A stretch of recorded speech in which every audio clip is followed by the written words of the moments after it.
இன்னைக்கு நாம பார்க்க போறது டியூன் ப்ராபஸிங்கிற அந்த டிவி சீரிஸ் பார்த்துட்டு இருக்கோம் இல்லையா? அந்த டிவி சீரிஸ்ல சீசன் 1ஓட கிளைமேக்ஸ் எபிசோட இன்னைக்கு நாம பார்க்க போறோம். நிறைய லேட் பண்ணிட்டேன், தாமதத்துக்கு மன்னிச்சுக்கோங்க. கிளைமேக்ஸ் எபிசோடு ரொம்ப இன்ட்ரெஸ்டிங்கான நிறைய விஷயங்கள் இருக்குது. இதை தவிர்த்து அடுத்து சீசன் 2 அடுத்த வருஷம் ரிலீஸ் பண்ணாங்கன்னா அதையும் நாம சேர்த்து பேசுவோம். இப்போ கதைக்குள்ள போகலாம். இந்த கிளைமேக்ஸ் எபிசோடோட ஸ்டார்டிங் சீன்ல ராஜமாதாவோட தங்கச்சி என்ன நடந்ததுங்கிற அந்த பிளாஷ்பேக்கை நினைச்சு பாக்குறாங்க. ஞாபகம் இருக்கிறதா? இதே சீசன் 1ஓட எபிசோடு 1ல நாம ஒரு கதை பார்த்திருப்போம். பழைய மதர் சுப்பீரியரோட சொந்தக்கார பொண்ண தன்னோட நோக்கு வர்மத்தை பயன்படுத்தி கட்டுப்படுத்தி தன்னைத்தானே குத்திக்கிட்டு சாகடிச்சிருப்பாங்கல்ல, அந்த பிளாஷ்பேக் ஸ்டோரியை இப்ப நம்ம பாக்குறோம். அப்படி அங்க கொலை நடந்துட்டு இருந்தப்போ அத ராஜமாதாவோட சிஸ்டர் இன்னும் சில நண்பர்கள்னு சிலர் ஒளிஞ்சிருந்து பார்த்திருப்பாங்க. கரெக்டா குத்தி கொள்ளும் போது வேண்டான்னு தங்கச்சியும் கத்தி இருப்பா. ஆனா அதையும் மீறி எல்லாம் நடந்து முடிஞ்சிடும். அங்க இருந்த நண்பர்களோ என்னாச்சுன்னு ஓடி வந்து விசாரிப்பாங்க. எல்லாத்துக்கும் மேல நம்ம சிஸ்டர் கூட்டு தான் முக்கியம். மதர் சுப்பீரியர் உருவாக்கின இது எல்லாத்தையுமே இந்த அம்மா விட்டு இருந்தா அழிச்சிருக்கும், எனக்கு வேற வழி தெரியல, அதனால கொன்னுட்டேங்கிறா. அதுக்கு நண்பர்களும் ஒத்துழைக்கிறாங்க. அதுல இந்திய பொண்ணு மாதிரி ஒருத்தர் இருக்கிறாள்,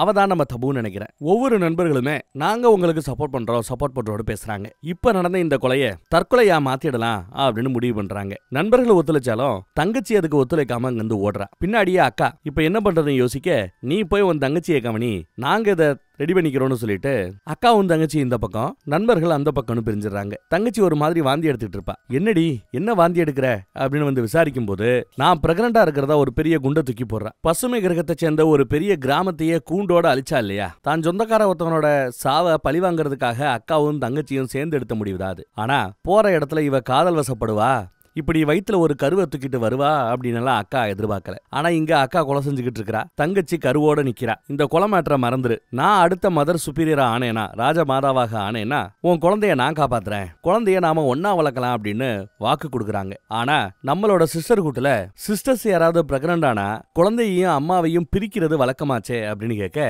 அந்த வழக்கத்தை மாத்துறதுக்கு தான் என்ன ராஜமாதாவாக மாத்துன்னு கேட்கிறேன், ஆக்குன்னு சொல்றேன், இதை நம்ம சாத்தியப்படுத்துவோன்னு வாக்கு கொடுக்குறா அக்கா. கட் பண்ணி இப்ப நடப்புக்கு வரோம். பிளாஷ்பேக் முடிஞ்சு நடப்புக்கு வரோம். நடப்புல நெத்தி பொட்டுக்காரி ஒருத்திக்கிட்ட எல்லா பேரையும் எரிச்சு கொள்றான் இல்லையா ஒருத்தன், அதோட ரகசியம் என்னங்கறத தெரிஞ்சுக்கிறதுக்காக முயற்சி பண்றாங்க. ஏதோ ஒரு வைரஸ் மூலமா தான் இது சாத்தியமாகுது.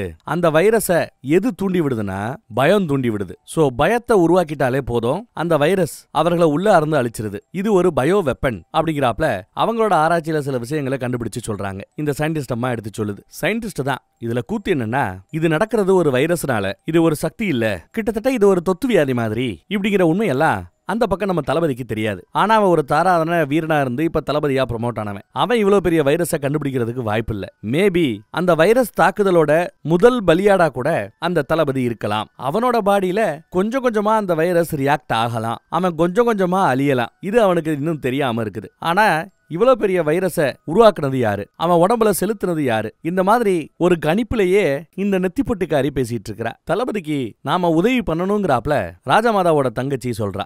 ஏன்னா அவன் மேபி நம்ம ராஜமாதாவோட புள்ளையா கூட இருக்கலாம். ஏன்னா இவங்க கருவுற்று இருக்கிற வரைக்கும் தான் நமக்கு டீடைல் தெரிஞ்சிருக்குது. இவங்க வயித்துல பிறந்த அந்த குழந்தை யாரு, தளபதியா இல்ல ஒருத்தி செத்து பொழைச்சாலே அந்த ஸ்டூடெண்டான்னு தெரியல. இதுல ஒரு நல்ல விஷயம் என்னன்னா, அந்த வைரஸ் ஒரு உடல் தொற்று, தொத்து வியாதிக்கு மாற்று மருந்து இல்ல தடுப்பு மருந்து இந்த மாதிரி கண்டுபிடிச்சிட்டா பிரச்சனை சால்வ் ஆயிடலாம். இல்லைன்னா மாலிகுலாஸ் லெவல்ல மூலக்கூறு அளவுல போய் மாற்றத்தை உருவாக்கி மருந்து கண்டுபிடிக்க முடியுமா? இப்படி எல்லாம் நம்ம தங்கச்சி விசாரிக்கிறா.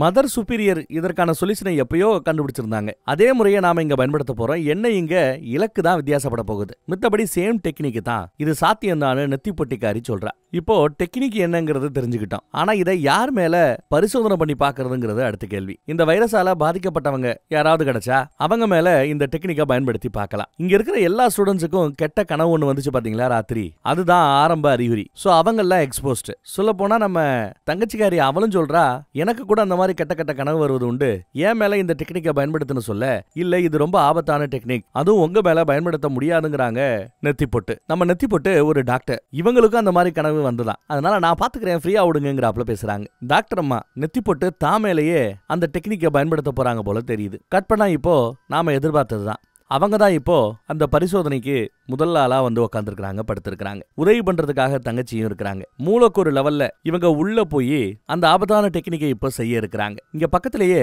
இவங்க உடலோட கனெக்ட் செய்யப்பட்டிருக்கிற ஒரு 4-5 பொட்டியை உங்களால பார்க்க முடியும். அதுக்குள்ள இருக்கிறது தான் இவங்க சொன்ன அந்த மூலக்கூறு. அது இப்போ கருப்பா மாறத உங்களால கவனிக்க முடியும். அதுதான் அந்த வைரஸ். இப்ப அங்க நிறைய அந்த வைரஸ் கருப்போட ஆதிக்கம் அதிகமா இருக்கிறத நீங்க கவனிக்க முடியும். அதே சமயம் இவளோட உடம்புக்குள்ள இருந்து பாருங்க லைட்டா புகைய ஆரம்பிக்குது. அப்ப என்ன அர்த்தம்? வைரஸோட தாக்கம் அதிகமாகுது, அவங்க உள்ள இருந்து எரிய போறாங்கன்னு அர்த்தம். இப்பதான் நீ கான்சன்ட்ரேஷனா இருக்க வேண்டிய நேரம். மூலக்கூறு லெவல்ல போய் ஒவ்வொரு வைரஸோடையும் போராடு அப்படின்னு இந்த பக்கம் தங்கச்சி சொல்ல, டாக்டர் அம்மாவும் அப்படியே தொடர்ந்து முயற்சி பண்றாங்க. அப்படி அவர்கள் முயற்சி பண்ண நல்ல மூலக்கூறு அந்த கெட்ட வைரஸ் மூலக்கூறுகளை அழிக்க ஆரம்பிக்குது. கரும நிறத்தோட ஆதிக்கம் போய் வெண்மை நிறத்தோட ஆதிக்கம் கூடுது. சூப்பர், ரொம்ப அருமையா இது வேலை செய்யுது, குட் ஜாப் அப்படின்னு தங்கச்சி பாராட்டிட்டு இருந்தா விதி வேற மாதிரி இங்க யோசிக்க ஆரம்பிக்குது. டாக்டரால அந்த உஷ்ணத்தை தாங்கிக்க முடியல. கொஞ்சம் கொஞ்சமா எரிய ஆரம்பிக்கிறாங்க. அதே சமயம் என்னால பார்க்க முடியுது, அந்த அராகேஸ் அரக்கனை என்னால பார்க்க முடியுதுன்னு புலம்புறாங்க. அந்த கண்களை பார்க்க முடியுதுன்னு புலம்புறாங்க. எல்லாரும் இதை பார்த்துக்கிட்டு இருக்கிறாங்கன்னு புலம்புறாங்க. அடுத்த நொடி இறந்தே போயிடுறாங்க. பாவம், தங்கச்சிக்கோ ஷாக்கு. இப்படி நிறைய பேரு இறந்து போறாங்களேன்னு வருத்தம். இது இங்க இருக்கிற எல்லா பேருக்கும் நடக்கிறதுக்கும் வாய்ப்பு இருக்குது. ஏன்னா எல்லா பேருமே எக்ஸ்போஸ் ஆயிருக்கிறாங்க. இவங்கெல்லாம் யார் மூலமா எக்ஸ்போஸ் ஆயிருப்பான் அப்படின்னு யோசிக்கிறீங்களா? அதாங்க, ஒரு சிஸ்டரு நம்ம இளவரசிக்கு ரொம்ப வேண்டப்பட்ட ஒரு அம்மா, பேரரசரோட ஆலோசகரா இருந்தாங்கல்ல, அவங்க இங்க வருவாங்க. அப்புறம் நம்ம ராஜமாதாவோட கண்ணு முன்னாடியே எரிஞ்சு சாவாங்க. அவங்க இங்க வந்து ஒரு நாள் ராத்திரி தங்குனாங்கல்ல, அந்த கேப்ல வைரஸ் எல்லார்கிட்டையும் பரவி இருக்குமோ என்னவோ. அதே சமயம் இந்த பக்கம் நம்ம தளபதியை காட்ட ஜெயில பசுமை வீரன் அடப்பட்டு கிடக்குறான்ல, அவனை சித்திரவதை பண்ணி விசாரிச்சிட்டு இருக்கிறார். சிஸ்டர்ஹுட் தான் புரட்சிக்காரங்களுக்கு பின்னாடி காசு கொடுத்து புரட்சியை லைட்டா தூண்டி விட்டு பேரரசரை ஒரு பயத்துக்குள்ளேயே வச்சிட்டு இருந்திருக்காங்க. எல்லாரையும் ஒரு கட்டுப்பாட்டுக்குள்ள வச்சுக்கிட்டு இருந்திருக்காங்க. இந்த உண்மையை நீயே எல்லாரும் முன்னாடி வந்து சொல்லணும் அப்படின்னு கேட்டுக்கிட்டு இருக்கிறான்.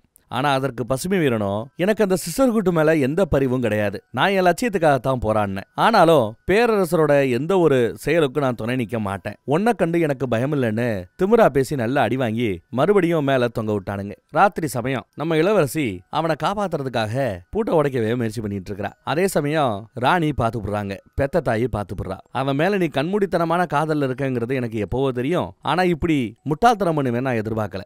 தேச துரோக குத்தத்துக்காக ஜெயில கிடக்கிற ஒருத்தவனை தப்பி வைக்கிற அளவுக்கு நீ முயற்சி பண்ணுவேன் நான் எதிர்பார்க்கலன்னு சொல்ல, இங்க பாருமா, எனக்காக இந்த வேலை நான் மறந்துடுறேன். இவனை என் லைஃப் முழுக்க நான் பாக்குறதுக்கு கூட தயாராக இல்லை. ஆனா இவனை இந்த கிரகத்தை விட்டு விரட்டி விட்டுருவோம், நாடு கடத்திடுவோம், கிரகத்தோட கடத்தி விட்டுருவோம். ஜென்மத்துக்கு நான் முன்னாடி நான் முழிக்க மாட்டேன், அவனும் என் முன்னாடி முழிக்க மாட்டான். ஆனா தயவு செய்து பண்ணுமான்னு சொன்னா, கொஞ்சம் முன்னாடியே நீ வந்து என்கிட்ட பர்மிஷன் கேட்டிருந்திருக்கலாம், அப்ப நான் ஏதாவது உதவி பண்ணிருப்பேன். ஆனா இப்படி அவனை தப்பு விக்கிற சமயத்துல மாட்டிக்கிட்டு இப்ப வந்து அம்மா அம்மான்னு பேசி பிரயோஜனம் இல்ல. உனக்கு பவர், அதிகாரத்தோட வலிமை என்னங்கிறத பாடம் எடுக்க வேண்டிய நேரம் வந்துருச்சுன்னு சொல்லி பெத்த பொண்ணுன்னு கூட பார்க்காம தன் அதிகாரத்தை பயன்படுத்தி அரஸ்ட் பண்ணி வைக்கிறாங்க. கேட்டா அதிகாரத்தை பத்தி பாடம் எடுக்கிறதா சொல்றாங்க. இந்த பக்கம் நம்ம தபு கூட மன்னர் ரொம்ப நாளுக்கு பிறகு லவ் பண்ணிக்கிட்டு இருக்கிறாப்ல. என் பிள்ளைக்கு ஒரு படையோட உச்சபட்ச அதிகாரத்தை கொடுத்து அழகு பார்த்துட்டீங்க, இதை விட எனக்கு வேற என்ன வேணும்? நான் எடுத்து இங்க இருக்க வேண்டிய அவசியம் இல்லைங்கிறாப்ல பேசிக்கிட்டு இருக்க. அதெல்லாம் இல்ல, நீ கொஞ்சம் இருக்கணும், ராஜமாதா கூட நான் பேசணும்னு நினைக்கிறேன், ஒரு மீட்டிங் அரேஞ்ச் பண்ணு வேற கேட்கிறார். அதே சமயம் வெளியில கதவை திறக்கிற சத்தம் கேட்க என்னன்னு இவர் பெட்ரூம் விட்டு வெளியில ஹால் பக்கம் வராரு. வந்து பார்த்தா உங்க பொண்ணை பத்திய ஒரு செய்தின்னு ஒரு வீரன் வந்து நிக்கிறான். கட் பண்ணா தபு ராஜமாதா கிட்ட வந்து நடந்த விஷயத்தை எடுத்து சொல்றாங்க. அதுவும் என்ன செய்தி? இளவரசியவே அரஸ்ட் பண்ணி வச்சிருக்காங்க. தேச துரோக குத்தத்துக்காக அந்த வால்வீரன் இருக்கிறான் இல்லையா, அரஸ்ட் செய்யப்பட்டு அவனை விடுவிக்கிற முயற்சி தான் அவ பண்ண குத்தம்னு வேற எடுத்து சொல்றாங்க. ராஜமாதாவுக்கு இது ஷாக்கு தான். கூடவே தான் பொண்டாட்டி மேல இப்ப மன்னருக்கு பெருசா அக்கறை எல்லாம் இல்ல, ஏன் மேலதான் கான்சன்ட்ரேஷன் அதிகமா இருக்குது, மீட்டிங் வேற கேட்டிருக்கிறாரு, என்ன பண்ணலாம் அப்படின்னு தபு ஒரு பிளான்ல வந்தா, ராஜமாதா இல்ல எல்லாம் கைய மீறி போயிடுச்சு, இனி ஆட்டத்தை மாத்தணும், மன்னரையே மாத்தணும்னு முடிவு பண்றாங்க. அதுக்கு இவங்க முதலுக்கு தேவை என்ன, முதல் வேலையை என்ன செய்யணும்னா, ஜெயில கிடக்கிற அரசு செய்யப்பட்டிருக்கிற இளவரசியை விடுவிச்சு இந்த நாட்டோட வெளிப்பக்கத்துக்கு கொண்டு வரணும், எல்லையை தாண்டி வெளியில கொண்டு வரணும். அது முதல் வேலை.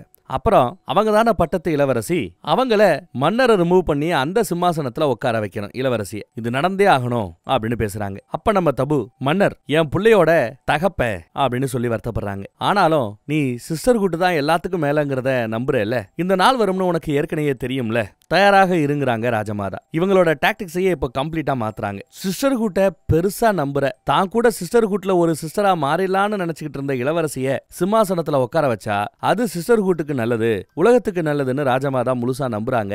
அதற்கான செயல்பாட்டுல தான் இப்போ இறங்கணுங்கிறாங்க. ஆனாலும் களத்துல ஏதோ ஒண்ணு இருக்குது, ஆனா நம்ம கண்ணுக்கு புலப்படாம இருக்குது, அது என்னங்கிறது தான் புரியலங்கிறாப்ல புலம்புறாங்க. கட் பண்ணி இப்போ பிளாஷ்பேக்கு போய் பார்த்தா, தான் நண்பர்கள் கிட்ட உலக நன்மைக்கு யார பேரரசரா ஆக்கலாம், யார பேரரசி பேரரசியா ஆக்கலான்னு அந்த சின்ன வயசுலயே பிளான் பண்ணது நம்ம ராஜமாதா தான். இப்போ மன்னரா பேரரசரா இருக்கிறாரு இல்லையா, அவரையும் அவருக்கு இந்த ஒரு பொண்ணை நம்ம கட்டி வைக்கணும். ஏன்னா அவங்க வந்த அந்த வம்சாவளி மரபணுவும் இவர் வந்த வம்சாவளி மரபணுவும் சிறந்த மரபணு. இவங்க 2 பேரையும் நாம ஒண்ணு சேர்த்தா அவங்களுக்கு பிறக்க போற அந்த குழந்தை வலிமையான குழந்தையாக இருக்கும். அதுக்கு இவங்க 2 பேரோட இணைப்பை சாத்தியமாக்கணும்னு அப்ப பிளான் பண்ணி அவங்க சில பல வேலைகளை செஞ்சுதான் இவங்க 2 பேரும் இப்ப பேரரசியாவும் இருக்கிறாங்க. அதெல்லாம் நமக்கு காட்டுறாங்க. நம்ம தபுவும் இதையெல்லாம் பேசிட்டு இருக்கும் போது அங்கதான் இருக்கிறா. இளமையான தபுவா இருக்கிறா. ரொம்ப காலமாவே சிஸ்டர் கூட்ட சேர்ந்த ஏதாவது ஒரு சிஸ்டரை சிம்மாசனத்துல உட்கார வைக்கணுங்கிறது நம்மளோட கனவு. இவங்களுக்கு பிறக்க போற அந்த குழந்தை அவளை வளர்க்கும் போது கூட ஒரு நம்ம மாதிரி ஒரு சிஸ்டர் இருந்தான்னா சிஸ்டர் கூட்டோட சாயம் அவங்க மேல பட்டுக்கிட்டே இருக்கும். குழந்தை வளர வளர வளர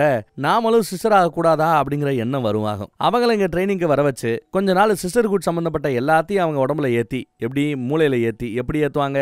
ஏன்னா குழந்தையா இருக்கும் போதே ஒரு சிஸ்டர் கூட இருந்து வளர்க்க போது. அடுத்து சிம்மாசனத்துல உட்கார வைக்கிறதுக்கு முன்னாடி இங்க வந்து கிளாஸ் வேற எடுக்க போறாங்க. முழுக்க சிஸ்டர் கூட்ட சேர்ந்த ஒரு சிஸ்டரா மாத்தின பிறகு அவங்கள சிம்மாசனத்துல உட்கார வச்ச பிறகு அரசியல் காய் நகர்த்துற வேலை ரொம்ப ஈஸியா இருக்கும். அடுத்தடுத்த வம்சாவளியும் இவங்களோட கண்ட்ரோல்ல இருக்கும். சோ உலகத்தையே இவங்களால கண்ட்ரோல் பண்ண முடியும். இவங்க போற போக்குக்கு உழவ முடியும், உருவாக்க முடியும், எல்லாமே சாத்தியமாகும். இதுக்கு அப்பயே ஸ்கெட்ச் போட்டாங்க. அதுக்கு நமக்கு இந்த மெஷின்ஸோட உதவி தேவை.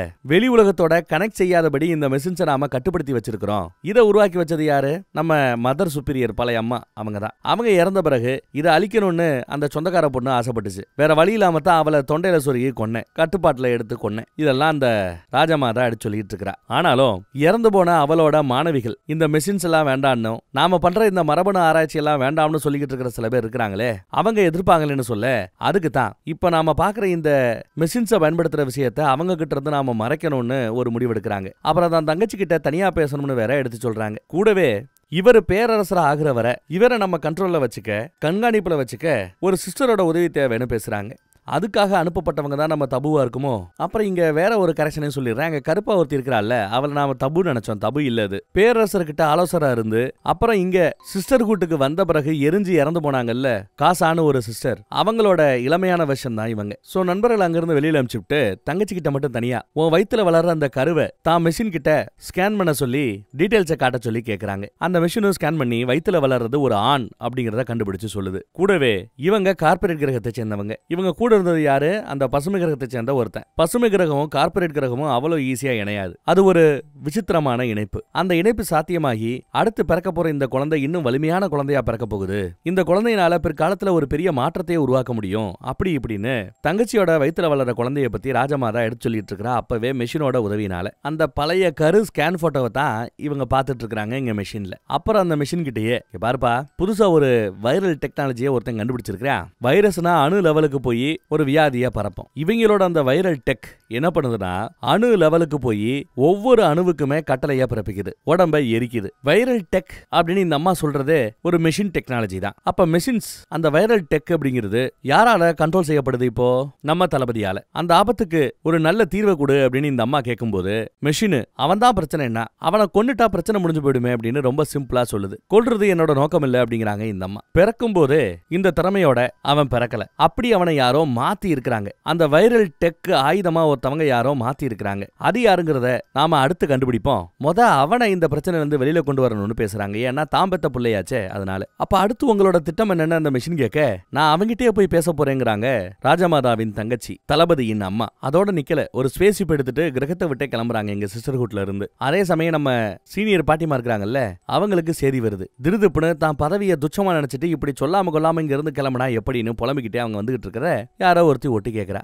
அப்புறம் அந்த செத்து பொழைச்ச ஒருத்தி இருக்கிறா இல்லையா, அவளை காட்டுறாங்க. கையெல்லாம் கட்டப்பட்ட நிலைமையில முழிக்கிறா.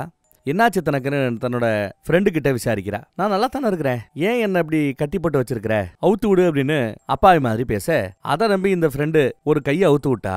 அடுத்த நடி மயக்க ஊசி ஆல்ரெடி எடுத்து வச்சிருக்காரு நினைக்கிறேன், டப்புன்னு எடுத்து குத்தி விட்டா. ஃப்ரெண்டு மயங்கியாச்சு. முழிக்கிற இவளோட உடம்பை இப்போ கட்டுப்பாட்டுல வச்சிட்டு இருக்கிறது யாரு? பழைய மதர் சுப்பீரியரா இருந்தா சந்தோஷம். அப்பப்ப வந்து போற ராஜமாதாவால கொல்லப்பட்டா பாத்தீங்களா ஒருத்தி, மதர் சுப்பீரியரோட பேத்தி. இந்த குழந்தை கொள்ளு பேத்தி. இந்த உடல் வந்து கொள்ளுப்பெத்தியோட உடல். சோ இந்த கொள்ளுப்பெத்தியோட உடல்ல மதர் சுப்பீரியர் வந்தா சந்தோஷம், அப்பப்ப வந்து போறவ வந்தா பிரச்சனை பெருசாயிடும். இப்போ அப்பப்ப வந்து போனவதான் வந்திருப்பாளோ அப்படின்னு நமக்கு சந்தேகம். தங்கச்சி வேற இங்க இல்ல. சிஸ்டர் கூட்ட தான் கண்ட்ரோல்ல எடுத்துக்கவும் வாய்ப்பு இருக்குது. கட் பண்ணி இப்போ நம்ம தளபதியை காட்டுறாங்க. மன்னர் தளபதி கிட்டே வந்து இளவரசியவே அரெஸ்ட் பண்ண சொல்லி நீதான் சொன்னியா, யாரு உனக்கு அந்த அதிகாரத்தை கொடுத்தது அப்படின்னு வந்து நிக்கிறார். இல்ல மன்னா, உங்க பொண்டாட்டியே ஒரு கைதிய உங்க பொண்ணு ரிலீஸ் பண்ணும்போது கையங்கலமா பிடிச்சிருக்காங்க, அந்த மேட்டர் தெரிஞ்சு எப்படி அரெஸ்ட் பண்ணாம இருக்க முடியுங்கிறாப்ல இவன் பேசுறான். இல்ல நான் நம்ப மாட்டேங்கிறாரு பேரரசர். நல்லா கண்ணை திறந்து பாருங்க, இந்த பேரரசுக்கு தேவையான எல்லாத்தையும் உங்க மனைவி செய்யறாங்க, தொலைநோக்கு பார்வையோட அவங்க பாக்குறாங்க அப்படின்னு இவன் சப்போர்ட் பண்ணி பேச, ஏன்னா அந்த அம்மா கூட இவன் தனியா லவ்ஸ் ஓட்டிக்கிட்டு இருக்கிறான், அதனால பேசுறானான்னு தெரியல. பேரரசரோ அதுக்காகத்தான் அவ்வளவு திறமையான என் பொண்டாட்டிய சும்மா வீட்டோட வைக்க விரும்பல, உலகம் முழுக்க சுற்றுப்பயணத்துக்கு அனுப்ப போறேன், பாலைவன கிரகத்துக்கு கூட அனுப்ப போறேன், எல்லா கிரகத்தோடையும் ஒரு நல்ல உறவை பேணி காக்க வேண்டியது அவளோட பொறுப்பு, அப்பேற்பட்ட பொறுப்பை கொடுக்க போறேன்னு பேச, இது ஏதோ ஒரு புது பதவி உயர்வு ப்ரொமோஷன் அப்படின்லாம் எடுத்துக்க தோணல, நீங்க அந்த சிஸ்டரோட ஜாலியா இருக்கிறதுக்காக பேரரசியை வெளியில அனுப்புறாப்புல தான் தெரியுதுன்னு அவன் பேசுவான். கூடவே கிளர்ச்சியாளர்களை தூண்டி விடக்கூடியது சிஸ்டர்ஸ் தான் அப்படின்னு ஊனி நிக்கிறான். இதை எப்படி அவன் உறுதியா நம்புறான்னா, அந்த ஷிப்பு எரியறதுக்கு முன்னாடி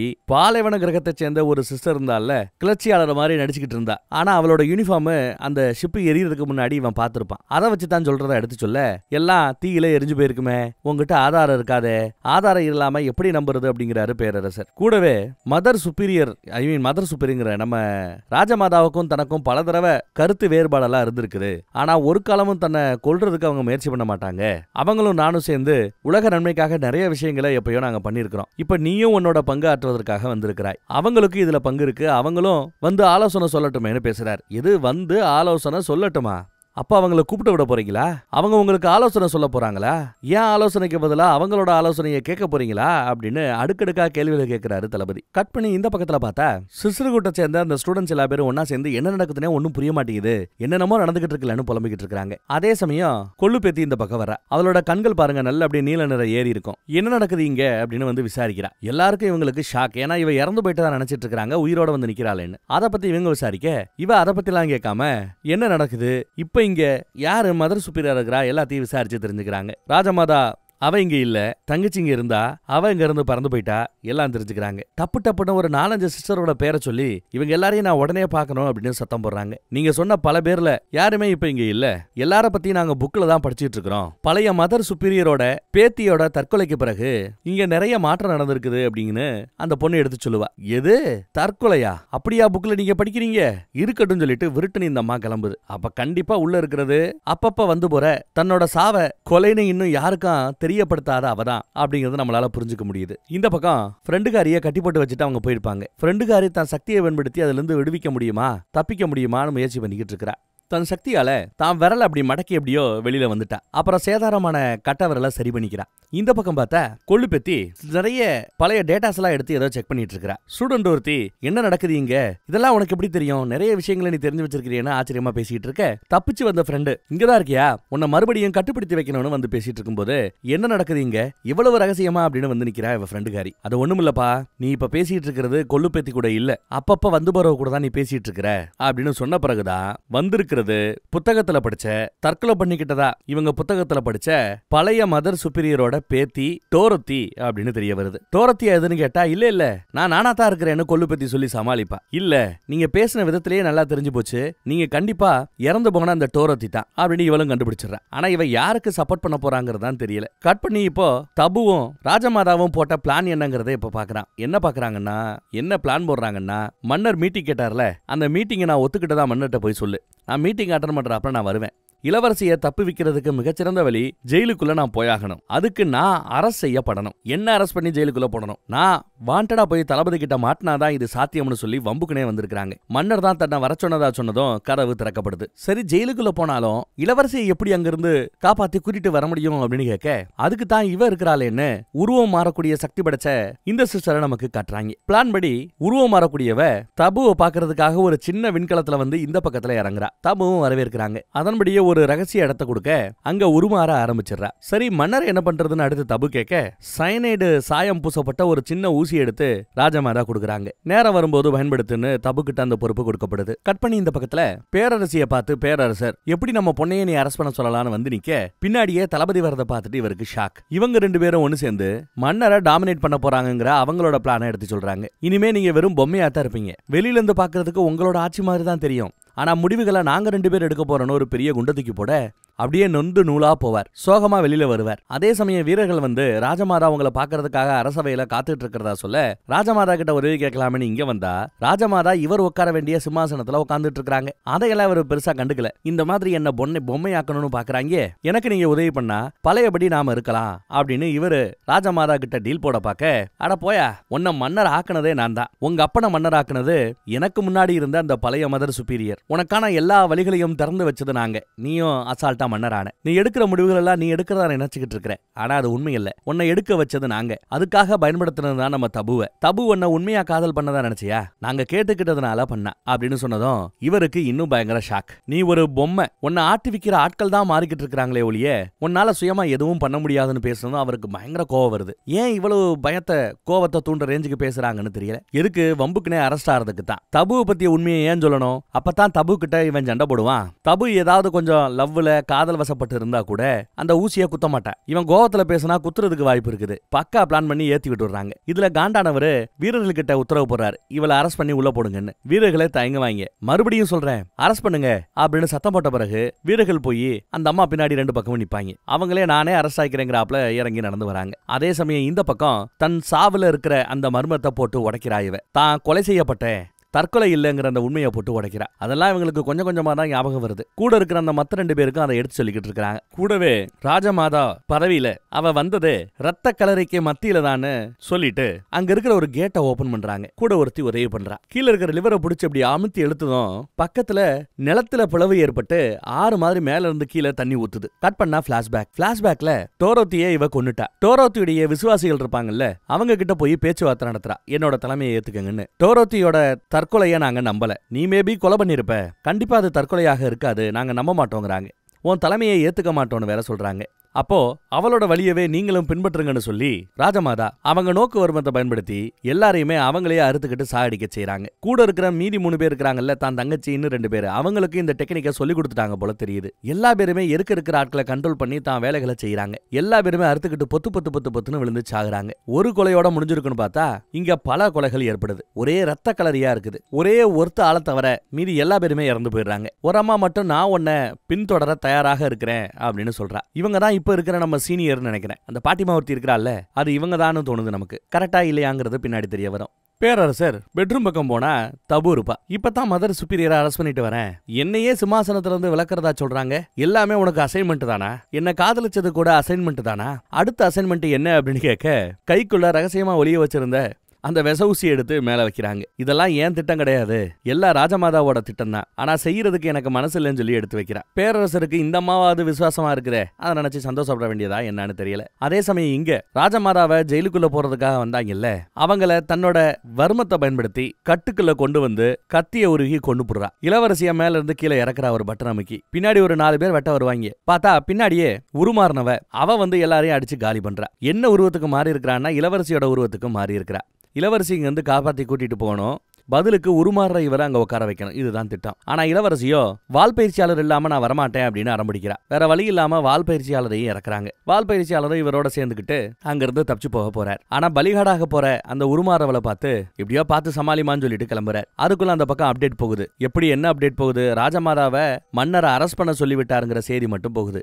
மீதிய நம்ம தளபதியே புரிஞ்சுக்கிறான். வாண்டடா அந்த அம்மா அரசு செய்ய வர்றதுக்காக வருது, எல்லாரையும் காப்பாத்த பாக்குது, கேட்ட பூட்டுங்கடா, சாத்துக்கடா கதவை அப்படின்னு உத்தரவு போட்டு அவர் ஓடியாரார். இங்க வந்து பார்த்தா வீரர்கள் நிறைய பேர் செத்து கிடக்குறாங்க. யாருமே இங்க இல்ல. உருமாறினவ அவ கூட இங்க இல்ல. எல்லாரையும் எப்படியாவது தேடி கண்டுபிடிங்கன்னு வீரர்களுக்கு உத்தரவு போட வீரர்கள் முன்னாடி போவாங்க. தளபதி பின்னாடி கடைசியா போகும்போது செத்து கிடக்கிற வீரர்கள் ஒத்தவர் மட்டும் இன்னும் சாகல போல காலை பிடிக்கிறார்ல. ஏதோ சொல்ல வர்றாங்க, சிஸ்டர்ஹுட்னு ஏதோ. என்னடா சொல்ல வரேன்னு அவர் காது கொடுத்து கேட்க போனா டப்புன்னு அந்த வீரன் கத்தி எடுத்து வயித்திலேயே ஒரு இறக்கிடுறான் தளபதியோட வயித்துல. அவர் ஓங்கி ஒரு குத்து விடுவாரு, வீரன் மயங்கிடுறான். குத்து வாங்கின பிறகுதான் தெரியுது அந்த உருமாறவதான் வேற ஒரு வீரன் ரூபத்துக்கு உருமாறி தளபதிய பக்கத்துல வர வச்சு குத்தி விட்டா. மித்த ஆட்களை வந்து அதை பாக்குறாங்க. இந்த உருமாறுற ஜந்துவை ஜெயில மேல கட்டி தொங்க விடுங்க, அப்புறம் வந்து பாத்துக்கிறேன்னு சொல்லிட்டு கத்திக்குத்தோட அவர் அந்த பக்கம் வரார். அதே சமயம் இந்த பக்கம் பார்த்தா மன்னர் கையில கத்தி எடுத்துட்டு என் பக்கத்துல வராதங்கிறாரு தபுவை. இல்ல அவசரப்படாதீங்க, கையில கீழ பற்ற போது கத்தி என்கிட்ட கொடுங்கிறா தபு. இந்த கத்தியால உன்னை குத்த மாட்டேங்கிறது என்ன நிச்சயம்னு கேட்கிறாரு மன்னர். இல்ல உங்களால அப்படி செய்ய முடியாது, ஏன்னா அந்த அளவுக்கு உங்களை நான் மயக்கி வச்சிருக்கிறேன், என்ன உங்களால காயப்படுத்தவே முடியாதுன்னு சொல்லும் போது அவருக்கு அழுக வருது. உண்மைதான், என்ன மயக்கி ஒரு பொம்மையாக்கி வச்சிருக்கிறது நிஜம்தான், உன்னை காயப்படுத்த முடியாதுதான், ஆனா என்ன காயப்படுத்திக்க முடியும்னு சொல்லி கத்தியை திருப்பி மன்னர் அவரையே குத்திக்கிறாரு. ஐயோ என்ன பண்ணிட்டீங்கன்னு தபு ஓடியாந்து பிடிக்கிறான். தபுவோட மடியிலேயே மன்னர் சாக வேண்டிய தருணம். அதே சமயம் இவ எடுத்துட்டு வந்த அந்த சைனைடு தடவை அந்த ஊசியை வச்சு இவரோட கழுத்திலேயே ஒருங்கி ஒரு சொருகிறது யாருன்னா பேரரசி தான். சைனைடு இல்லையா, உடனே தபு இறந்துடுறா. மன்னர் இந்த கூத்தெல்லாம் பாக்குறார். பேரரசர் தாம் பொண்டாட்டியுடைய ட்ரெஸ்ஸை பிடிச்சி இழுக்கிறார் உதவி பண்ணுன்னு. ஆனா அவ உதவி பண்ண தயாராக இல்லை. அந்த கொடுமையை பார்த்துட்டு அப்படியே பேரரசரை இறந்து போயிடுறார். அப்புறம் எல்லாரையும் கத்தி ஓடியாங்க மன்னரை கொன்னுட்டாங்க, சிஸ்டர்ஹுட் ஆட்கள் கொன்னுட்டாங்கன்னு சத்தம் போடுறா. இந்த பக்கம் வீரர்கள் சல்லடை போட்டு வெளியில தேடிட்டு இருக்காங்க. அதுக்குள்ள நம்ம ஆட்கள் ஒரு சின்ன ஸ்பேஸ் ஷிப்ல ஏறி எஸ்கேப் ஆறாங்க. பின்னாடியே ஒரு 3 ஸ்பேஸ் ஷிப்ல வீரர்கள் விரட்டிக்கிட்டு வராங்க. இதெல்லாம் ஒரு பக்கம்னா நம்ம சிஸ்டர்ஹுட்ல ஏதோ ஒரு தண்ணி எல்லாம் பிளவு ஏற்பட்டு தண்ணி வந்துச்சுன்னு நான் சொன்னேன்ல, அது பிளவு இல்ல, சிஸ்டர்ஹுட்ல இருக்கிற ஒரு கிணறு. அந்த கிணத்து தண்ணியை ட்ரை பண்ணி விட்டா ஆத்து பக்கத்துல போய் தண்ணி வந்து விழுகும் போல.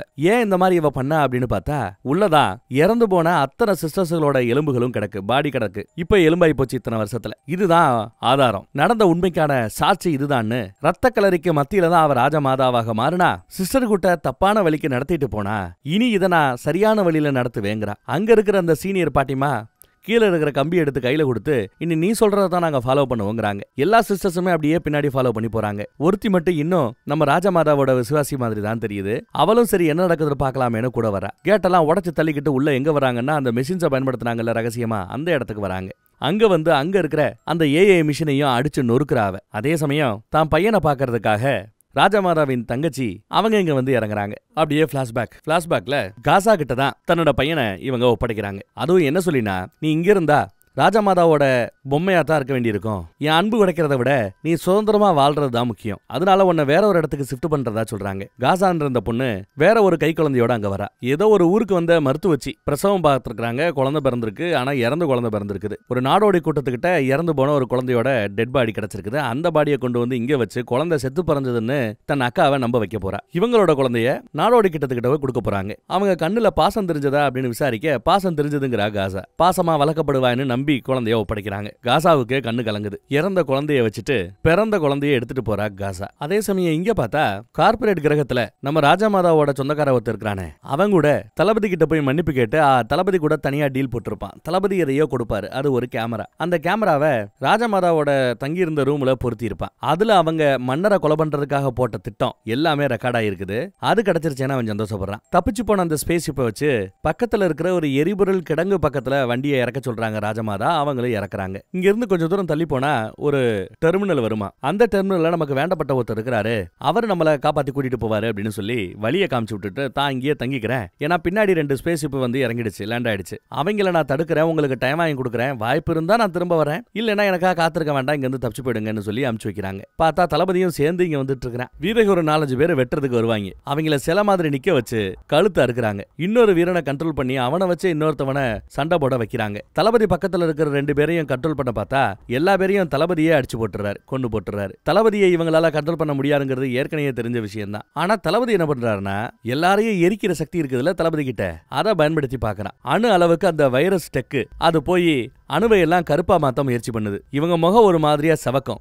ஆனா அவங்க அணு அளவுக்கு மூலக்கூறு அளவுக்கு போய் அதை தடுக்க முயற்சி பண்ணிட்டு இருக்காங்க. அதே சமயம் தளபதிக்கு ஏதோ டங்குன்னு உலக்கை அடிக்கிறாப்ல ஒரு சவுண்ட் கேட்டுக்கிட்டே இருக்கும். அதனால அவர் கொஞ்சம் டிஸ்டர்ப் ஆகுறாரு. எப்பெல்லாம் தன் சக்தியை அதிகமா பயன்படுத்த முயற்சி பண்றாப்லையோ அப்பெல்லாம் இவன் மயங்கி விழுகிறது வழக்கம், இவன் பலவீனமாறது வழக்கம். ராஜமாதாவும் ஒரு மாதிரி பலவீனப்பட்டு விழுகிறத காட்டுறாங்க. இவங்க 2 பேர்ல திரும்ப யாரு எந்திரிப்பா யாரு செத்தாங்கிற அந்த விட தெரியாம அப்படியே அங்க சீனு கட் ஆகுது. பார்த்தா ஒரு பனிமயமான ஒரு இடத்துல ராஜமாதா நடந்து வராப்ல காட்டுறாங்க. வாலியா என்ன காப்பாத்துன்னு ஒரு சத்தம். தான் பிரதரோட சத்தமா இருக்குமோ நினைச்சுக்கிட்டு இவங்க அந்த பக்கத்துல ஓடி யார பார்க்கும்போது அவங்களோட அந்த இளமை உருவத்தை நமக்கு காட்டுறாங்க. பனிக்கட்டி இடம், எங்க நடந்து போனாலும் எல்லா பக்கத்திலே விரிசல் விழுகுது. பிரதர் தண்ணிக்குள்ள மூழ்க போகும்போது நீந்தி வெளியில வான்னு இவ உத்தரவு போட்டு தாம் பிரதரை காப்பாத்தி இருக்கிறதா நம்ம பழைய எபிசோடுகள்ல பார்த்திருப்போம். அந்த காட்சியை தான் அப்படி காட்டுறாங்களா? எஸ், அந்த பிளாஷ்பேக் ஸ்டோரி மாதிரி தான் தெரியுது. இப்படித்தான் தான் அண்ணனை அவங்க காப்பாத்தி இருப்பாங்களோ. ஆனா அதுக்கு பிறகு அவன் சண்டையில செத்து போனது வேற கதை. ராஜமாதாவோட தங்கச்சி இங்க வந்து இறங்கினா ரகசிய வழியா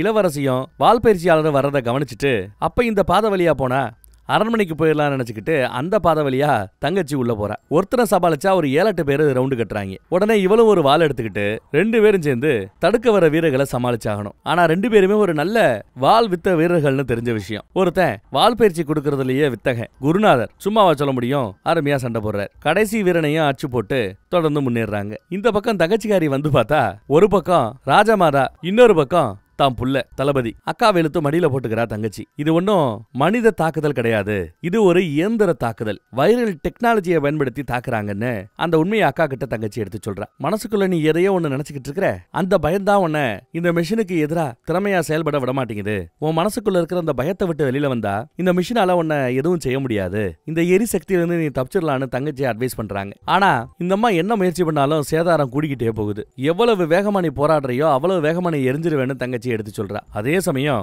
அந்த பணிகளை எல்லாம் உடைச்சு தள்ளிக்கிட்டு ஏதோ ஒண்ணு இவளை நோக்கி வர்றாப்ல தெரியும். உள்ளார்ந்த ஒரு பயத்தை இவங்க உணர்வாங்க. அந்த பயம் அதிகமான பிறகுதான் எரிஞ்சு எல்லாரும் சாவாங்க. அந்த நெத்திப்பொட்டுக்காரி கூட எதையோ ஒன்ன பார்த்தேன், ஒரு மான்சரை பார்த்தேன், கண்ணை பார்த்தேன், எல்லாரும் பார்த்தாங்க அப்படின்னு சொல்லி இறந்து போனால, அதற்கான விளக்கம் இப்ப கிடைக்குமா அப்படின்னு நாமளும் எதிர்பார்த்து காத்துக்கிட்டு இருக்கிறோம். சாகர தருவாயில இருக்கிற அக்காவுக்கு பயமா இருக்கிறேன்னு எனக்கு தெரியும், எனக்கும் பயமா தான் இருக்குது, சீக்கிரம் இதை முடிச்சுக்கலாம், பொறுமையாருன்னு தங்கச்சி அட்வைஸ் பண்ணிக்கிட்டே இருக்கிறா. அதை எதிர்த்து நீ போராட நீ பலவீனமாயிட்டே இருப்ப, பேசாம அது வரட்டும், உன்னை தாண்டி போகட்டும், பயப்படாம அங்க நில்லு அப்படின்னு தங்கச்சியோட அந்த குரல் கேட்டுக்கிட்டே இருக்க சரின்னு அக்காவும் உள்ள அப்படியே நிக்கிறா. பயந்து ஓடி ஒளியாம இந்த தடவை அங்க நிக்கிறா. அடுத்த நொடி இளமையான வெர்ஷன் போய் முதுமையான வெர்ஷனை காட்டுறாங்க. எல்லாம் மனசுக்குள்ள நடக்கிற போராட்டங்கள் தானே. முழுமையா பயமே இல்லாம எதுக்க வர்ற அந்த பிரம்மாண்டத்தை எதிர்த்து நிக்கிறா. நான் மண்புழுவை பாக்குறேன் அப்படின்னு சொல்றா. அந்த மண்புழு தன்னை நோக்கி வர்றதா எடுத்து சொல்றா. அது வரட்டும்ங்கிறா தங்கச்சியும். முழு மனசோட நடக்கிறது நடக்கட்டும்னு பயமில்லாம ராஜமாதா நிக்க அவங்க உடம்பு சுத்தி இருக்கிற இடமெல்லாம் அப்படியே தூசி மாதிரி மாறிக்கிட்டே இருக்கும். அடுத்த நொடி பார்த்தா பாலைவனத்துல மண்புழு வர்றதுக்காக அந்த மிஷினை மண்ணுல அடிச்சு வைப்பாங்கல்ல, ஒழுக்க மாதிரி டக்குன்னு அடிச்சுக்கிட்டே இருக்கும். அந்த சத்தம் அதிர்வை கேட்டு மண்புழு அங்க வரும். அப்படியே அங்க இருக்கிற மண்ணை மொத்தமா முழுங்கும். அந்த காட்சியை நமக்கு காட்டுறாங்க. அப்புறம் அந்த 2 கண்கள் அதையும் காட்டுறாங்க. உண்மையை சொல்ல போனா அது கண்ணு இல்ல, அது ஒரு மிஷின். ஒருத்தவனோட கண்ணை நோண்டி எடுத்து அந்த கண்ணுக்குள்ளேயே வைரல் டெக்ல ஏதோ பண்ணி அந்த கண்ணுருண்டைய திரும்ப பொருத்தி இருக்கிறாங்க. இதெல்லாம் நடத்துனது ஒரு மிஷின் தான். இப்படித்தான் தளபதிக்கு இதெல்லாம் நடந்திருக்குது. அங்க இதையெல்லாம் யாரோ ஒருத்தி பாக்குறதையும் நம்ம ராஜமாதா கவனிச்சிருக்காங்க. ஒரு கண்ணுல தான் இதெல்லாம் நடத்தி இருக்கிறாங்க. தளபதிக்கு அவங்க என்ன பண்ணாங்கிறத நான் பார்த்துட்டேன் அப்படிங்கிறாங்க ராஜமாதா. பண்ணது யாரு இதெல்லாம் பண்ண அப்படின்னு தங்கச்சி கேட்க முகம் சரியா தெரியல, ஆனா ஏஐ மிஷினை பயன்படுத்தி தான் இதை பண்ணிருக்கிறதா ராஜமாதா எடுத்து சொல்றா. இவனோட ஒரு கண்ணுல கூட அந்த வைரஸ் டெக் இருக்கு அப்படின்னு சொல்றாங்க. இவனோட கண்ணு தான் அந்த வைரஸ், இவன் தான் அந்த ஆயுதம்னு சொல்லி கையில கத்தி எடுத்துட்டு குத்த போக தங்கச்சி நிறுத்துன்னு சத்தம் போடுறா. எந்த வர்மத்தை அக்கா சொல்லி கொடுத்தாலோ அதையே தங்கச்சி பயன்படுத்துறாப்ல ஆயிப்போச்சு. அக்கா அசையாம அப்படியே நிக்கிறா. ஏன் இப்படி பண்ற, யாரோ தானே இவன் அப்படின்னு அக்கா கேட்டா, இல்ல இது என் பையங்கிறா தங்கச்சி. உனக்கு குழந்தை இறந்து பிறந்ததால சொன்ன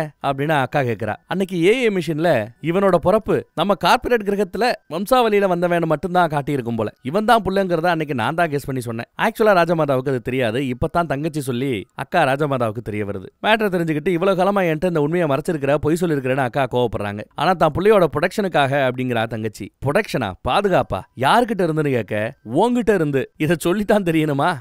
என்ன ஒரு அரக்கின்னு நினைச்சிட்டு இல்ல அப்படின்னு கேக்குறா ராஜமாதா. நீ பண்ண ஏமாத்து வேலை, சித்து வேலை, கொலைகள், நீ கொடுத்த அந்த உத்தரவு, இது எல்லாம் உன்னை பார்க்கும்போது எனக்கே அந்த பயத்தை உருவாக்குதுங்கிறா தங்கச்சி. கிட்டத்தட்ட ஒன்ன மாதிரி தான் நானும். பழி வாங்குற அந்த வேகத்துல ஒரு கிராமத்தையே அழிச்சேன். என்கிட்ட இருந்தும் அவனை காப்பாத்தணும் இல்லையா? ஏன்னா ஒன்ன மாதிரி தான் நானும். அதனாலதான் அவனை நம்ம 2 பேரோட சாயம் படாம பார்வைப்படாம விலக்கி வச்சேன். ஆனாலும் விதிய பாத்தீங்களான்னு வருத்தப்படுறா தங்கச்சி. உன் பையனோட திறமைகளை அந்த ஏஐ மிஷின் அன்னைக்கு ஒரு நாள் சொல்லுச்சுல்ல, அந்த திறமைகளை உணர்ந்தது நாம மட்டும் இல்ல, நம்மளை தவிர்த்து 3வது ஒரு நபரும் இந்த திறமையெல்லாம் பார்த்திருக்கிறாங்க. அப்படி பார்த்தவங்க தான் நமக்கு எதிராக இவனை ஒரு ஆயுதமா பயன்படுத்தி இருக்காங்க. உலக நன்மைக்காக, நம் நன்மைக்காக இதை இப்பயே முடிச்சிடலான்னு சொல்ல, இல்ல வேண்டாம், அவங்க கிட்ட நம்மள மாதிரியே இவனும் பாதிக்கப்பட்டு தான் மாட்டி இருந்திருக்கான். இவன் அந்த பாதிப்புல இருந்து காப்பாத்தினா மட்டும் போதும், ப்ளீஸ் அப்படின்னு தங்கச்சி கெஞ்சிரா. என்ன நம்புங்கன்னு கேட்டுக்கிறாங்க. உலகத்தையே நாம கண்காணிக்கிறதா நினைச்சுக்கிட்டு இருக்கிறோம். ஆனா நம்மள யாரோ கண்காணிக்கிறாங்க, பின்தொடர்றாங்க. இருட்டுக்குள்ள இருந்துகிட்டு அடையாளத்தை மறைச்சுக்கிட்டு தான் அவங்க போராடணும்னு நினைச்சாங்கன்னா அந்த இருட்டுக்குள்ளேயே போறதுக்கு நான் தயார் அப்படிங்கிறாங்க ராஜமாதா. எடுத்த கத்திய மடிக்கி வச்சுட்டாங்க. இனி முடிவெடுக்க வேண்டியது நீதான்னு சொல்லி